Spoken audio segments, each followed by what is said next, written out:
Cette peinture le maintient en vie. Quand je vois son portrait et quand je vois tous ces gens qui viennent me parler, je suis contente, ça me donne plus de force.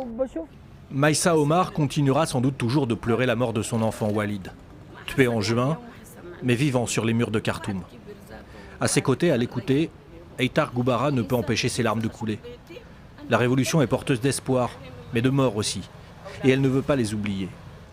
Alors avec son collectif d'artistes, ils se sont promis d'offrir une autre vie aux martyrs, en peinture ou en dessin, partout dans la capitale.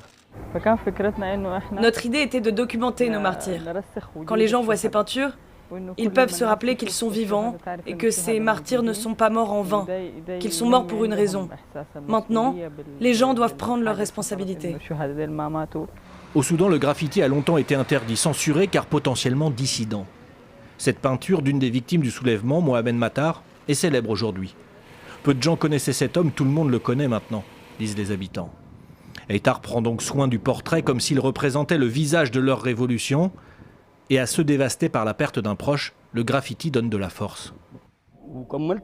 Maintenant, je termine sa mission, la révolution qu'il a commencée avec les jeunes.